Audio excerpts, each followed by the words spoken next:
All right, so let's start. So here we're going to start in section, it says polynomials. Oops, right here. Don't make this one bigger. Make this one bigger. There we go. All right, so we're going to start with polynomials and their functions, the functions and their graphs. So here we have a really fancy way of saying, a mathematical way of saying a polynomial. A polynomial just means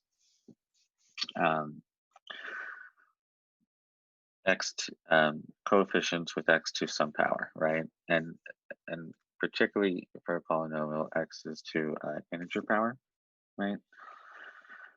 So an to a0, we just call these the coefficients. So these are the coefficients of the polynomial.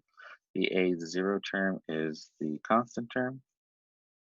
The an is the leading coefficient. So this right here is the leading coefficient, and an to x to the n is the leading term. So let's just kind of go through this in an example here. So here, this is the constant term. This is the constant term. 4, 3, 3, and 4 are my coefficients. My leading term, so 4x is 7 is my leading term. Remember, terms are things that are separated by plus signs. 4 is my leading coefficient. And knowing what the leading coefficient matters, it's my leading coefficient. That's good enough. And so these are just the parts of the polynomial. So that way when I say things, you know what I'm talking about. So once again, the numbers in front of the variable, those are the coefficients. One other thing you might be able to say is power. What's the power of this polynomial? Well, it's 7. It's the highest. It's the highest power. So the order of a polynomial is the highest power you see on an x value. Notice this is in order, so even if I had written this as 3x to the 4th plus 4x to the 7th plus 3x plus 4, this is still my leading term, even though it's not the first one, it's the highest one. So it's the highest term is your leading term, okay? The highest power to your x.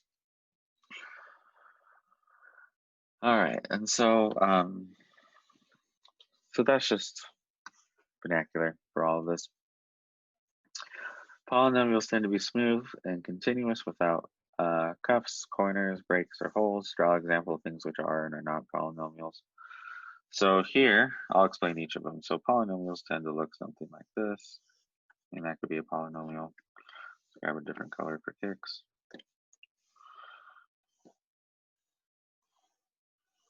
This could be a polynomial. Select black. And so these are two different polynomials. Things that will not be polynomials, so go ahead and draw that in.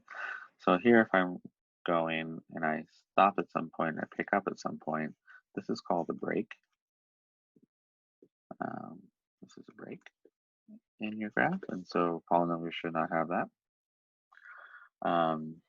Also, if it's going along, it should have just a random hole. I'll have to fix that. That should be hole without the W.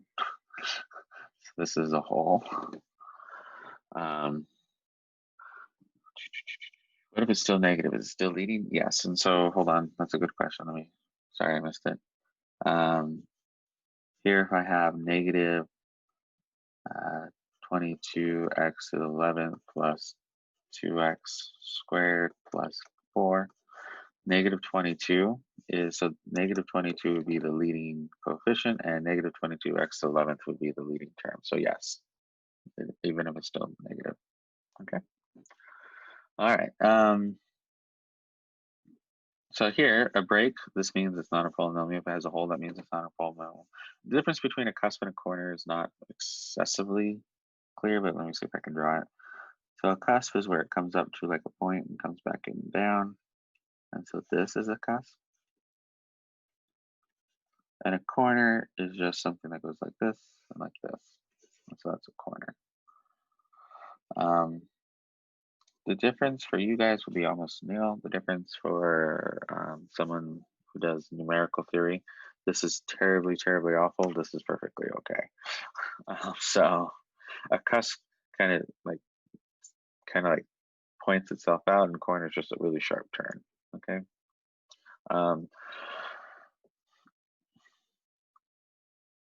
And so it's just different terms. Are they technically the same? Yeah, I can use them interchangeably a little bit. So these polynomial functions look like this, and they don't have breaks, holes, cusps, or corners, and so they're well behaved. Is a good way of saying it. All right, let's get to the next page. All right, so end behavior. So end behavior is super important. Even though this is 5 pages, the first set of notes really not that much material. Just I need a lot of room to graph, and so this will go faster than some of the other stuff we've done. All right, so let's go back up. I want to get back on this layer so I can erase. All right, so the end behavior is determined by the degree and the sign of the leading coefficient, okay? So the degree and the sign of the leading coefficient tells us everything of the end behavior. And what I mean by the end behavior is like, say we have x to the 7th plus something, right? I don't know what it is, but it's odd, right? Here, I'm going to start negative because no matter, see, I can explain this correctly. No matter how big, let me just open up. Hi, I want to open up just a blank canvas for a second.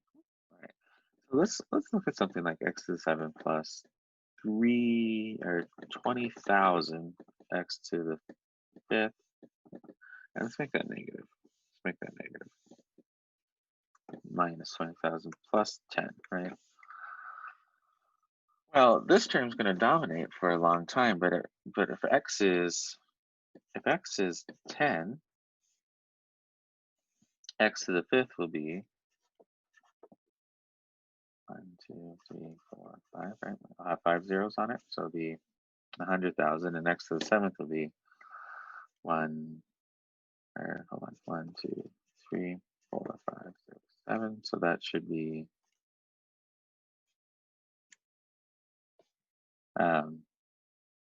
10 million, right? And that's if it's 10, but if it's 100, notice how the things start changing. Here I'll have 10 zeros, and here I'll have 14 zeros. And if it's 1,000, here I'll have 15 zeros, and here I'll have 21 zeros. And so eventually this term's always going to win. Always will win in the end run. So at the very end, no matter how ridiculously large this number is, right? This will determine end behavior because this term will be so much larger than the rest of the terms combined. And so this ends up dominating stuff at the end. Now, in a normal function, x to the 7th plus like 30 x to the 5th. Once you hit 10, this is already winning by a large margin. So that's why it determines end behavior. And so let's just kind of crunch through what that means. Let's go back to this. So here, if x is negative and I take it to the 7th power, it's going to be massively negative. So it's going to do this. Stuff might happen in the middle, we don't know. And then if x is positive, the value we plug in for x is positive, it's going to be massively positive because the 7 will dominate, right? So for an odd positive leading term, this is what's going to happen. Now, if I have negative, like x to the 11th, this is a negative term, so x to the 11th would be very negative if I start in the negative area, but then I negate it, so it's very positive. And so it looks like this. It goes down. Now let's talk about if we have large leading terms. So if I have x to the 8th, if I plug in a negative number plus whatever, right? If I have a even positive leading term, if I plug in -2, well, -2 to the 8th power, since this is even, will be positive, and so that's going to be massively positive. So it's going to be positive. It's going to do some stuff in the middle we don't know, and then comes out like this. Same thing if I have a negative. I have negative x to the 4th. It's going to come up, do something we don't know, and go back down because this will be positive, and then if I negate it, it would always be negative. So the end behavior is negative. Does that make sense why that is a little bit? So by looking at the biggest term, and if it's positive or negative, we can tell its behavior. So so let's just kind of cap this up real quick. If it's odd and positive term, when I'm negative, it's going to be pointing down. When I'm positive, it's going to be pointing up. Here, when it's these have a positive slope, right? When it's odd, I'm going to be pointing up and then going down. And then for the even term, if it's positive, I'm going to be up and up on my end. So I'm going to be going pointing upwards, right? And then here, if I'm down, I'll be negative, I'll be pointing down and down. Okay. And so here, by looking at the leading term, you can clearly discern what anything is. And let's just do this with an example. Oh, here's we haven't got to the example. Zeros of polynomial. So all these things are the same. It's just a nice way of saying this is that. C is a 0 for the polynomial is the same thing as C equals 0 as a solution to this equation. So if I plug in C into the polynomial, I get 0 out. That's a way of saying it's 0. X minus C is a factor, means you can factor it out, or C is an x-intercept. Basically, it's here. These are zeros. So it's just a lot of way of saying what is a 0. We'll be finding all the zeros in the next section. So these are all the same. Basically, it says the following statements are equivalent, means this is the same as this, and this, right? It's just it's like depending on what you want. Let's say you want a factory polynomial. When you're looking for a 0, you care about this 0, right? When you're graphing a polynomial, when you're looking for zeros, you care about that 0. It's just different ways of saying the same thing.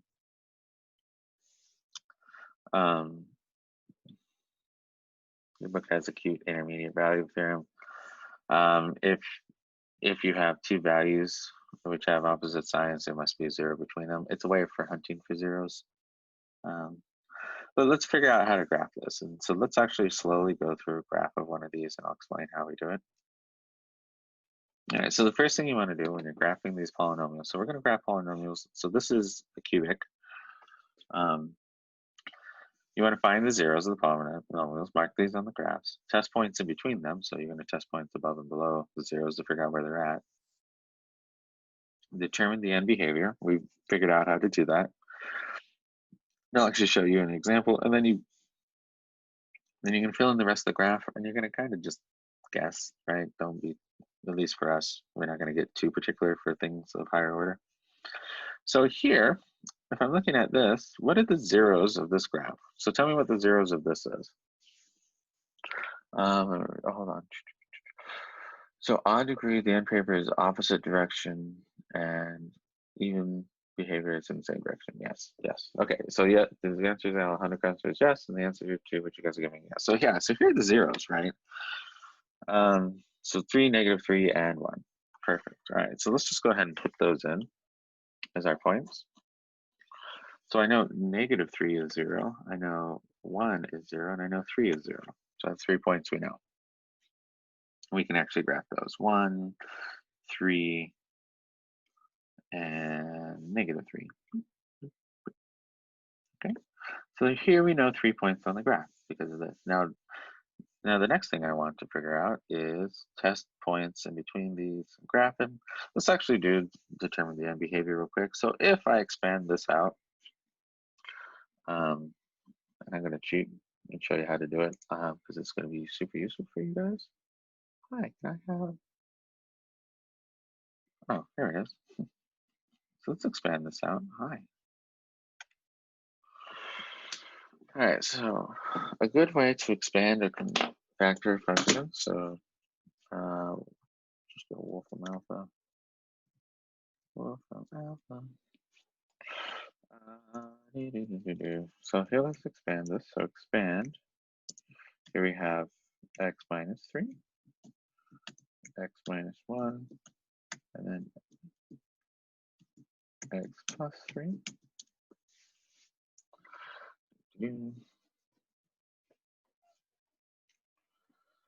Hi, Wolfram alpha. You awake this morning? No. All right, so it's x squared. So it's x cubed minus x squared minus 9x plus 9. Okay. So let's just go ahead and write that in. I'll put that over here. So this ends up being, so if we actually expand this out, this is x cubed minus x squared minus 9x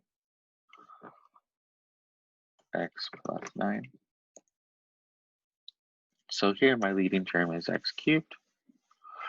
And so I kind of know what my end behavior. So my end behavior is going to look something like this, right? I'm going to be coming in from the negative, and then I'm going to be leading out to the positive. Okay. So I know what my end behavior is, and so now we're just going to test points in between these. So a point in between -3 and 1. Well, the easiest point to test is 0, right? Because I plug in 0 here, I'm going to get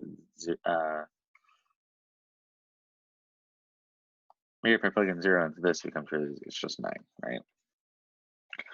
A point between 2 and 3, 1 and 3, that's really easy, is 2. Now in this case, instead of plugging it in here, because this gets really hard, I can plug it in here. So 2 minus 3 is -1, right? 2 plus 3 is 5. 3 minus 1, or 2 minus 1 is 1. So 1 times -1 times 5 is -5. And so it's easier if you're just doing it in your head to plug it in here, because you can just get smaller numbers that you multiply together. You don't have to take 2 to the third. And another good example of this is here if I do to the fourth. And so if I'm doing it to the fourth, so 4 minus 3 is 1. Oops, I didn't make it so I can erase it, but I'll use it. Let me put it over here.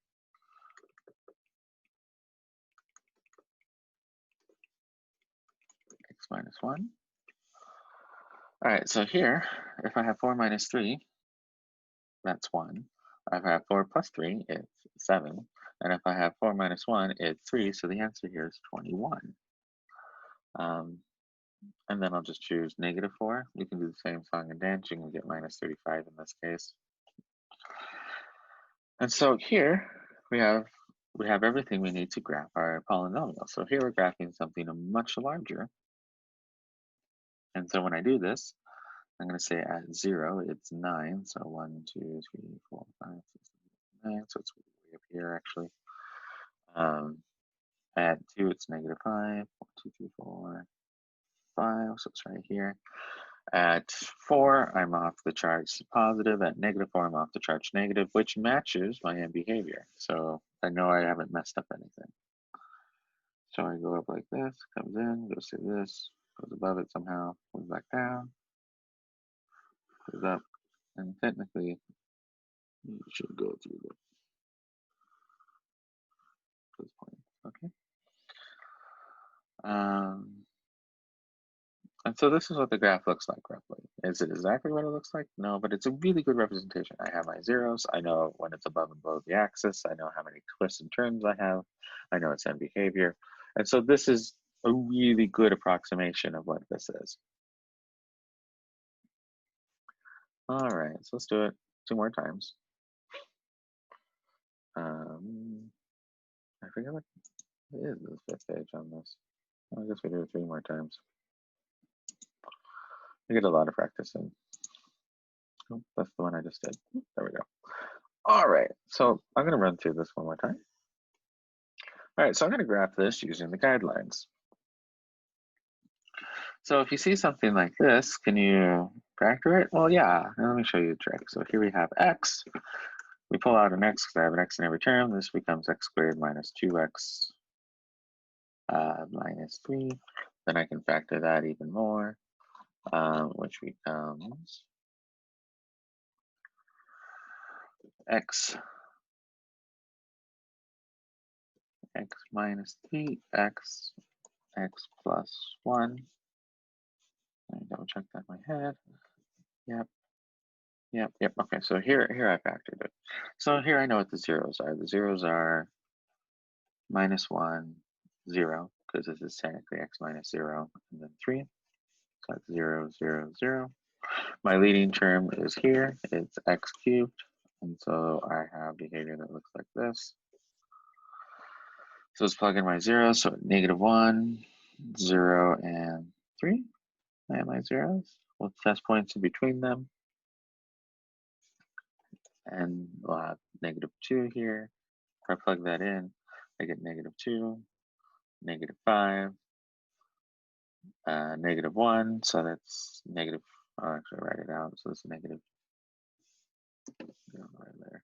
So this is -2, -5, -1, plug that in, I get -10. Here I can do -0.5, this one I've already pre-calculated, just because there's nothing really nice. You get that number.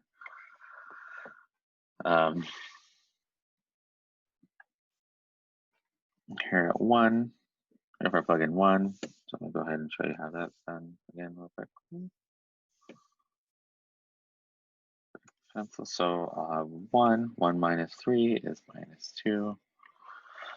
1 plus 1 is 2. So 1 times -2 times 2 is -4.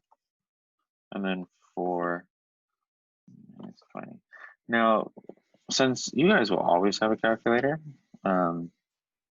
yeah, so why are you showing me how to do the mental math? It's good to do it mental math. And I'm going to encourage you when you do the homework to try the mental math way a couple times. And if it gets real nasty, just use a calculator. But there's a big proponent to actually having the capability to crunch some of it in your head without a calculator. It helps you to be faster when you're doing your engineering class. It helps you to be it helps your intuition, because if you can do it in your head, you know if it's wrong when you type something in your calculator. And one thing we don't tend to do at all anymore is we don't tend to memorize things, which is not really good, because intuition is built off of what's in your data bank in your head. You can't have intuition from what's on Google. Can you look up information on Google? Yes. And is it super convenient and helpful in life? Yes. And do we all have phones in our pocket? Yes. But we can't have intuition about things or use them for cognitive processes if it's not in our data bank. So if it's not in our computer, in our head, we don't have it. And so it's just, I don't know, it's my 5-second plugs. It's good to memorize certain things. It's good to have things in your head. And the old idea of memorizing thing is dead because of the internet age, because you can always just look it up in 2 seconds, right? And so it's a lot of work for what seems like a amount of reward, but the more you put in your data bank, the better. Okay, I'm done. I'm off my soapbox. Let's finish the math. All right, so here, and at 2, it's at -10, so it's off here. So I'm going to come up. So the end behavior should look like this. Here at -1, I'm going to hit a 0. Here at 0.5, I'm just going to just barely get to almost 1. And then here, I'm going to come back down at 0. Here at 1, I'm at -4, so it's going to go way down again. Then turn around at some point and then come back up. Not that badly. Come -4, turn around, come back up, and then here at 4, it's going to be at 20, so it just launches out. Okay. So here's a decent representation of the graph. Is it perfect? No, but it is a decent one. All right, let's do this one.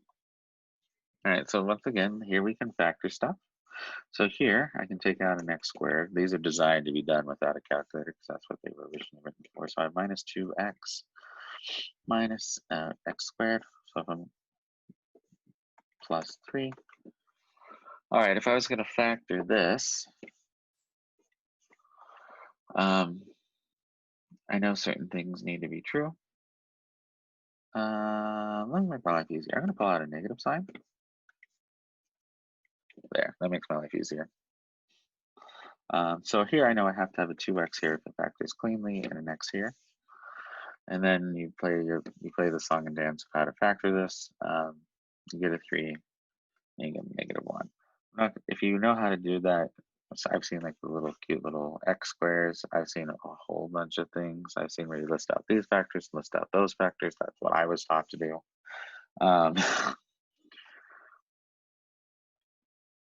So I forget where you put 2 and 3 here, and then you put other stuff here. I've actually never seen how to do that. How comes it? Oh, so yeah, so that's what I'm kind of glossing over. If you guys want me to go into a short detail, I can do that real quick. All right, so the way I do it, which apparently is not the most efficient way, I take factors. I'm looking for different things, and then I'm multiplying. But basically, if we get back to, hold on, get rid of this real quick. Here, if we get to this point, I have x plus something, positive or negative, I don't know. Here, so here I'm going to use factors of 3 still, right? -3. So I'll have -3 and 1 and 1 and minus, or positive, or -1 and +3. All right, so those are my two choices, right? So here are the factors of this, correct? Then I want to add them up in such a way that I get x. So a single. So if I add them up, I want to get a singleton. However, in this, I'm going to multiply one of these. One of these is going to be multiplied by a 2, right? And so not only am I playing this game, I'm also playing, I'll have -3 times 2 plus 1 equals 1. Well, that's not true, right? I can have, so for each one of these, I'll have two options. Where do I put the coefficient here? And here I'll have -3 times, and then plus 1 times 2, or 2 times 1, which does not equal my 1, which I'm looking for, the coefficient here. And so it's probably coming from this one. And actually, since I know, I'll probably have to put the -1 times 2 plus the 3. Well, that equals 1. So I've hit my goal. So this here is the -1, and then this here is the 3. Okay. So that's how you do that. If this was like a 6 or something, you can have a 2 and a 3, or a 2, and then you have to play the game even worse. Don't worry too much about this. You have a calculator, but that's how you do it. You just play the little game of matching. Okay. Does that make a little sense?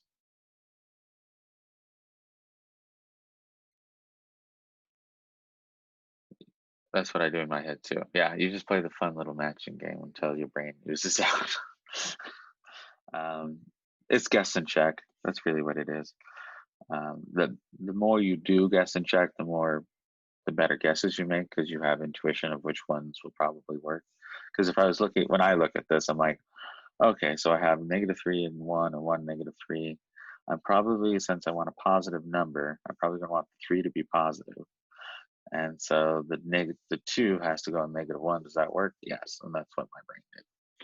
So that's all the catching. So here we have all our zeros. So my zeros here, this 0 really is an, because here I can pull out a half, technically. Hold on, I can pull out the 2. So let me write this one more time. So I have -x squared times 2. Just leave that as a 2. And then this becomes x plus 3/2. And then x minus 1. So technically, I can rewrite it this way if I pull out the 2. And so this is what I have here. So this 0 really is -1/2, or minus 3/2, right? Sorry. This 0 is a 0, and this 0 is a 1. Okay. So that's 0, that's 0, and this is 0. So let's go ahead and plug those in. So here at a -3/2, a 0 and a 1. All right, so what's my leading coefficient? So here I have a -2x to the 4th, and so since it's a negative even, it's going to come from down, do something, and then go back down. Okay, so that's what my end behavior should look like, down and down. Let's see if this is what we get. So let's plug in the nearest closest number here, 2. That'll give me -12 if you crunch through it. For this one, seriously, just use a calculator. None of this is nice to do by hand.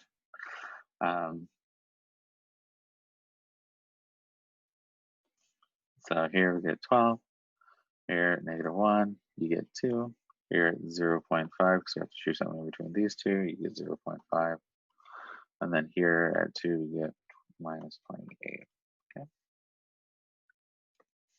All right, so here, when we're coming in, we're going to be at -12. We're going to come flying through that. We're going to come up to here. At 1, I'm going to be at 2. So I hit my 2, come back down. here. And then instead of going through like I almost always do, I actually come back up to 0.5 or 0.5, 0.5. So here, and I come back down, and then I quickly descend off my graph. Okay. Now, technically, if I was drawing this, if I zoomed into this a little bit bigger, it should come down, flatten, and then come back up and touch it nicely, not hit it as hard as I hit it.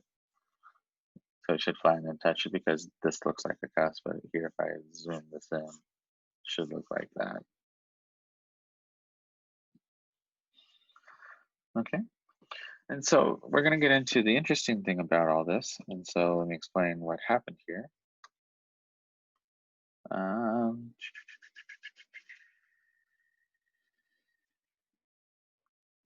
Perfect. So let me explain a theory real quick, and then we'll look back at our old ones, and then we'll use that theory to graph this monstrosity, right? All right. So if a factor or zero, the number of times it's a factor is the multiplicity of that zero. So if it occurs more than once, it's multiplicity. If the multiplicity of that zero is odd, it'll cross the x-axis. If it even, it's not. Let me explain what that is. Let's go back to the other one and explain that real quick. Here, each of these factors appeared once, and so this appeared once, this appeared once, this appeared once, and so this factor was odd. The multiplicity of this zero is odd, and odd because one's odd, right? So 1, 1, and 1, always odd. And so every time it crossed the graph, right? It crossed, and it crossed. So every time we did this, it crossed the graph. If it is even, it will not cross the x-axis, right? It won't. And so here, the multiplicity of this one was odd, the multiplicity of this one. So this is odd. This was odd. The multiplicity here was odd because it's 1. But here at 0, we actually had that 0 twice. It's x and x, right? So I had it once and again. And so here it's twice, and so it's even. And so here I went through. Here I didn't go through. I bounced, basically. And then I went through. So this was odd, so I went through. Even, so I didn't go through. And our numbers show that, right? Our numbers show that. And then it was odd of being 1, so I went through. So let me kind of explain how to do this in general. I'm gonna go to mathing, so we go. So odds cross, evens bounce. Yes, that's all you need to put in your head. So here, let's look at this awful thing, right? So this is something awful. How awful? Wow, let's type it in. All right, so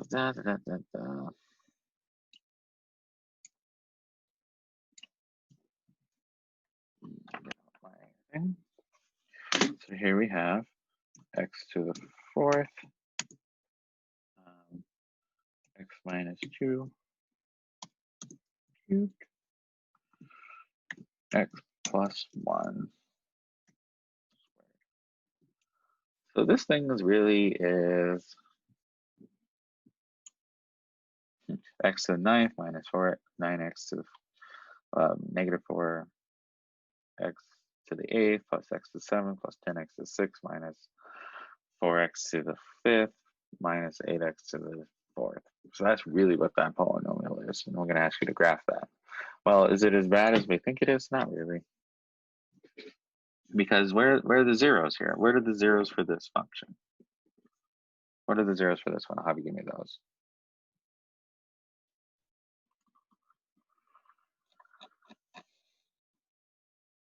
Yeah, so here the zeros are negative 1, 0, and 2. And instead of figuring out this, I'm just going to say these are my zeros. And I want to know what my multiplicity is. So the multiplicity of this, so negative 1, this occurs twice, right? Because I could write this out as x plus 1, x plus 1, right? So that occurs twice, or you can just look at the power, right? So this occurs twice, and so this is even, which means, oh, so look at this curve. Multiplicity here is 2. I did not put that there. Fine, I'll have to do it this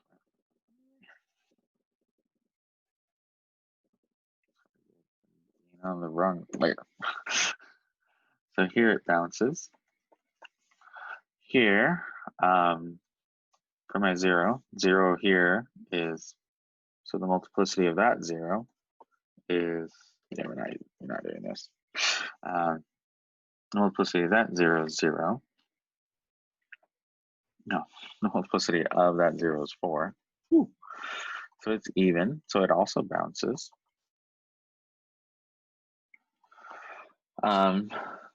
But here, the multiplicity of 2 is 3. So here the multiplicity of 2, here is 3. And so that is odd. And so it crosses through. So we'll cross through. Okay. And remember, what was my leading term here? My leading term here was x to the 9th. Now, how do I know that from this? Well, here, see, let me finish this and I'll explain how we got to, when it gets more complicated, how to get a leading term. But here, my highest term here would be x to the 4th. My highest term, if I expanded this out, would be x cubed. So I'll have x to the 4th. The highest term here is x cubed. The highest term here is x squared. So if I add all this up and you add powers, you get x to the 9th. And so this is odd with it's an odd power with a positive. So I know its behavior looks like this, right? So given all this information, I can roughly graph this pretty well. So let's plug in that. So at -1, I have a 0. At 0, I have 0. And at 2, I have a 0. So here it's coming in negative. I know it's coming in negative. I draw it. It bounces. And let's see if I can draw it. A better bounce this time. Okay, so it bounces, comes back to 0. Doesn't go through. Bounces across. Does something. Hits 2. And then 2 is odd. So it goes through this time finally and goes straight on through. Okay. So that's roughly how you graph that. So basically you put your zeros in, you figure out what the end behavior is, and then you say if my zeros have even multiplicity, it won't go through the x-axis or bounces, and if it has odd, it finally will. And so here, notice I started with the bottom behavior, it bounced, and went through, and I know I did it correctly because if this ends in the right direction, we know we've done the right amount of bounces and crosses. If it ends in the wrong direction, you need to check your multiplicities, okay? We probably should do another example of this one. So I might do that before the end of the day. But let me just finish with this real quick, and then we'll open up the homework, and then I'll decide how much I care, or if you guys need it. All right, so here, if a polynomial has degree n, the polynomial has at most n local extremas or turns, right? Turns is another way of saying it, right? How many times does this graph turn around? So this, next to the 5th, will have at most 4 times it turns around, right? So here it comes up like this. It can happen once, twice, 3 times, and 4 times, and then it's done, right? Or it could actually only have 1 turn or 2 turns and go through, right?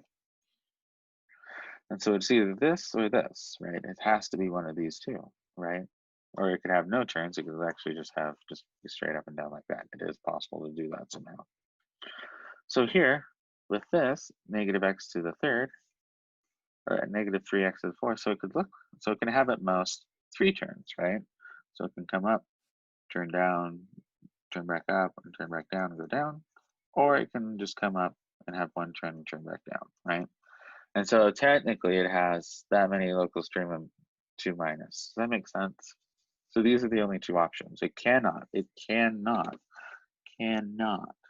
look like this. This is not possible, right? Because you just don't have enough powers to do enough turns. So this has a most 4, this has a most 3, this has a most 1, right? A polynomial or any quadratic has 1 turn. It's either up or down, and it definitely has that turn. So if I gave you x to the 11th plus 8x cubed plus x to the 4th plus 1, how many possible turns or local extrema does this thing have? 10. Yeah, so it all has 10. So there has to be, so it'll have 10. And in fact, it'll have, so it can have at most 10, but in practice, it will have 10 or all the way to fewer. Okay, so you guys get this perfectly fine. Okay, let's open up the homework for a second. Let's open up the homework for a second, and then we'll get into the next set of lecture. All right, let's go to the homework. Homework, where'd you go? History. And then that's fine, getting this to the right page, and I can just click on home. All right, let's look at the homework for 1 second for this section. All right, so the homework here is you're just going to be using this. So you're going to graph this using guidelines like we did. You're going to graph this using the guidelines, and then you're going to graph this using the end behavior. Okay. And so notice here for this one, we'll have x cubed, x squared, and x to the 6, and so you just add those all up. I think it ends up being the same. No. This is x to the 11th is the highest, is what the highest one is. You just add up the leading terms, and I don't think it could be anything harder. Yeah. If let me go back to my, let me just go back to, where's my blank? Give me my blank real quick. Let me just show you one quick example of this real quick. So let's pretend I had x to the 4th, 3x minus 2 squared,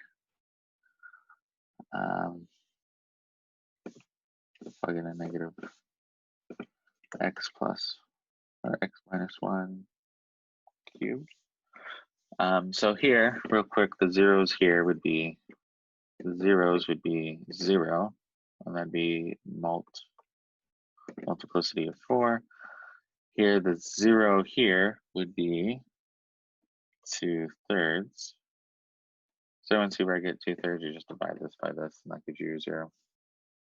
The multiplicity here is 2, right? And then here, the 0 here is 1, and the multiplicity here is 3. And so this would bounce, this would bounce, and this would cross. Okay. And so if you had something like that, you can just pull this out. Now, notice here, how I got this is I pull out the 3. So I'm pulling the 3 out technically. I'm looking at this. If I pull out the 3, I have to actually cheat more than I'm letting on. I pull out the 3 twice because of the square, so it's actually pull out a 9. But let me show you how to tell what the leading term is for this. So the leading term here, so the highest thing here is negative x to the 4th. The highest thing here would be 9x squared plus something, right? I don't care about the other thing, I just want the highest term, right? And the highest term for the next one would be x squared plus something, right? Don't care what it is actually. Because here, if I multiply this by itself, that would be my highest term, so I get this. And so if I put it all together, I have minus 9x. Here I'll have 4, 4, 4, so that'd be 8. And so this is how I get that, okay? Or you can just type in a Wolfram alpha, it'll pump it out. But what you do is just, you only look at the highest term for each of the polynomials you expand, and then you can produce your leading term. So my leading term is negative. Oops. It's negative and even, so it'll look something like this. Does that make sense of what we have here? Yeah, what we have here, it's going to come up to, I'm going to start at, I'm going to come to 0, bounce at 0, and go to 2/3. I'm going to bounce, hold on, something went horribly wrong here. This is a 3. Hi. See, this is why you do this to check. This is legitimately why you do this to check. Get out of here. If this is a 3 as it should be, this is 9 as it should be, and then my end behavior looks like, so this is my behavior of the graph. And so here I'm going to come in at 0 bounce, go into 2/3 and bounce, and hit 1 and go through. Okay. So this is at 0, this is at 2/3, and then at 1 it'll go through. So that's just another example just to kind of crunch on. You won't have anything this awful by any stretch of the imagination, as you've seen from the homework. Okay. Any dire questions on any of this before we go on?